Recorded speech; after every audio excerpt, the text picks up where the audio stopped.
Bom, agora, calma aí que tem muito mais coisa. Então vamos lá. Agora que já ficou claro para vocês como que funciona, viu que é simples, é uma válvula rotativa, é uma barra que aqui no meio dela tem dois anéis que faz a vedação chamado pistão. Eu mando uma pressão direta dos dois lados para equilibrar a pressão. Quando eu movimento o volante, essa válvula rotativa ela se move e tira o que? Faz o desequilíbrio de pressão, tirando a pressão de um lado, né? E aumentando do outro e permitindo o excesso retornar para o reservatório.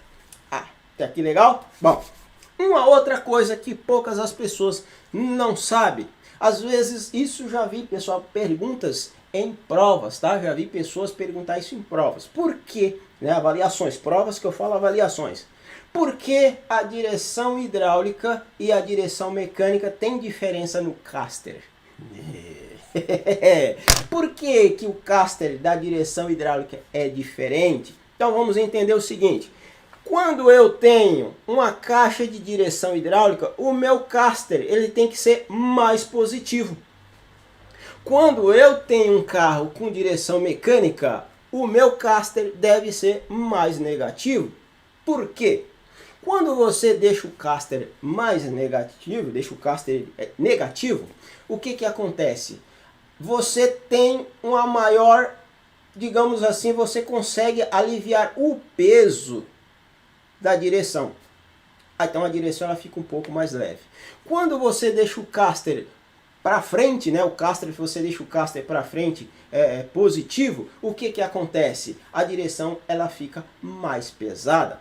Por que isso? Porque a direção hidráulica convencional ela não tem controle de velocidade, né? Ela não tem um controle para poder, quando você estiver em alta velocidade, ela ir lá e derrubar a pressão da direção para deixar a direção mais pesada, que é o que as pessoas chamam de direção assistida, direção elétrica, direção variável, né? Variável por quê? Porque ela varia o peso, né, de acordo com a velocidade. Então, por eu não ter essa opção, o que se faz? Deixa o caster mais positivo, né? Deixa o caster adiantado para deixar a direção um pouco mais pesada para você ter um melhor controle em alta velocidade. Por isso que tem essa diferença no caster quando você tem uma direção hidráulica e quando você tem uma direção mecânica.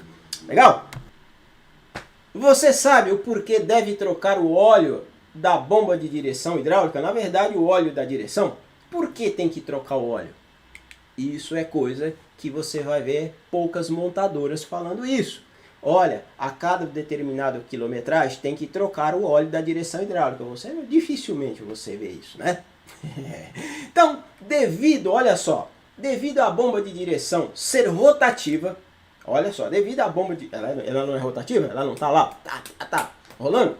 Devido à bomba de direção ser rotativa, o atrito das peças internas da bomba e da caixa de direção, lembrando, né, que eu tenho lá o eixão lá da caixa de direção, que é um pistão, mas ele está movimentando para um lado e para o outro. Então eu tenho um atrito lá dentro também, né? Devido ao atrito das peças em movimento, solta-se micropartículas no óleo, juntamente com o que? Com o aquecimento, tira a propriedade do óleo e as impurezas pode o que? Emperrar as peças sensíveis do sistema de direção.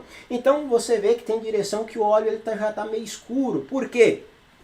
Porque o que acontece? De acordo o óleo vai aquecendo, e vai caindo aquelas pequenas partículas, que é o desgaste normal da bomba, da direção, esse óleo ele vai começando a ficar escuro, né? Vai começando a perder suas propriedades. Chega um momento que aí começa a dar pau na bomba, dá pau na caixa, então por isso se recomenda trocar o óleo da direção hidráulica. Tem montadoras que não falam nada, tem montadoras que recomendam que você deve trocar com 60 mil, tem montadoras que recomendam com 80, tem montadoras que recomendam com 100 mil e tem montadoras que não falam nada, fica quietinha, né? Por isso recomenda a troca do óleo da direção.